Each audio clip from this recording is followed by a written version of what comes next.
नमस्कार, मैं ऋतु कपूर बहुत स्वागत करती हूँ आपका हमारे इस चैनल में, जहाँ हम किसी ना किसी स्टोरी के माध्यम से एक बहुत ही अच्छी सी शिक्षा लेते हैं। चलिए आज की स्टोरी शुरू करते हैं। एक बार एक समय की बात है, एक राजा थे। उन्होंने अपने मंत्री से कहा कि भाई मुझे एक बहुत ही बड़े व्यक्ति ने ये एक पत्थर गिफ्ट किया है और इस पत्थर को मैं ऐसे ही जाने नहीं दे सकता, क्योंकि ये मेरे लिए बहुत पूजनीय, बहुत प्यारा है, बहुत सम्मान से मुझे ये मिला है, किसी जगह पे कुछ जीत के मिला है, तो मैं इसका कुछ ना कुछ तो बनवाना चाहता हूँ। अब तुम मेरी मदद करो, मैं इस पत्थर का किस तरह से इस्तेमाल करूँ कि ये पत्थर हमेशा मेरे राज्य की शोभा बढ़ाए। तो मंत्री ने सोचा समझा और कुछ समय का एक टाइम मांगा, कुछ समय मांगा। तो उस राजा के पास जब वो मंत्री आया तो उसने कहा, राजा आप ऐसा करिए, आप इसकी कोई सुंदर सी शिला या कोई सुंदर सी मूर्ति बनवा लीजिए और अपने राज्य में स्थापित करवा दीजिए, हमेशा के लिए रह जाएगी। राजा को आइडिया अच्छा लगा, उसने कहा हम कर सकते हैं, चलिए तुम्हारा ही काम, अब तुम जाओ और किसी अच्छे से शिल्पकार से, अच्छे से किसी मूर्तिकार से इसको सुंदर सा, इस पर कोई आकृति, कोई कुछ सुंदर से भगवान की या कि कोई ऐसी मूर्ति बनाओ, अपना दिमाग लगाओ कि मेरे राज्य की शोभा बढ़ जाए और ये पत्थर हमेशा के लिए मुझे याद दिलाए कि मुझे कितना सम्मान और कितना प्रेम से ये तोहफा मिला था। तो उस मंत्री ने ऐसा ही किया और वो गया एक मूर्तिकार के पास और उसने कहा कि भाई ये पत्थर है, बड़ा सा है, तो इसका कुछ अच्छा सा बना दो।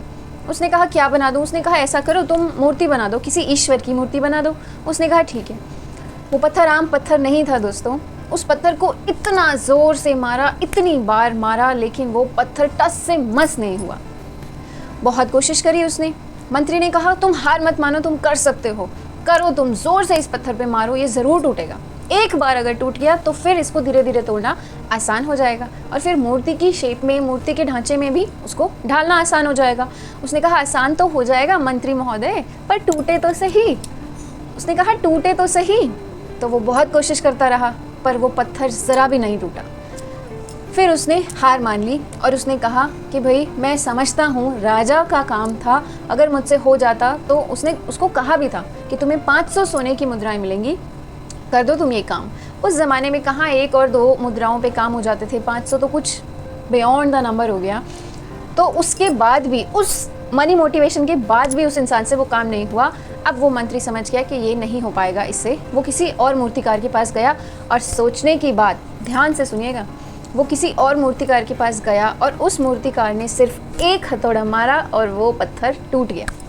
सिर्फ एक हथौड़ा मारा और उसने बड़ी ही आसानी से, क्योंकि एक बार टूट गया तो उसमें पूरे पत्थर में एक दरार आ गई और आसानी से उसको उसने मूर्ति की शेप दे दी।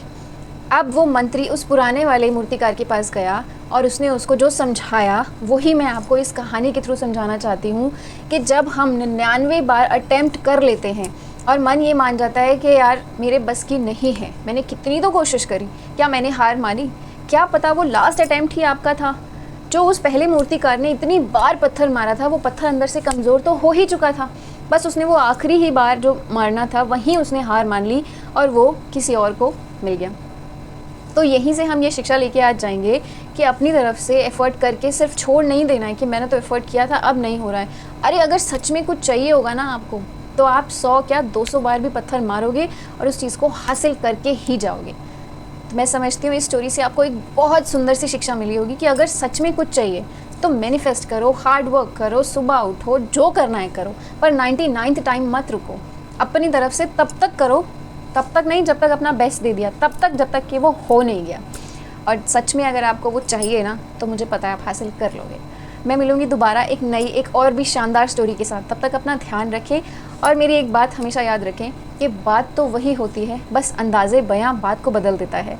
तो मैं आपके साथ जो भी स्टोरीज़ शेयर करूँगी, शायद आप लोगों में से कुछ लोगों ने वो सुनी हो, पर मुझे मज़ा आएगा अगर स्टोरी के थ्रू आप लोगों की लाइफ में कुछ थोड़ा भी पॉजिटिव चेंज मैं ला सकूँ। Thank you so much.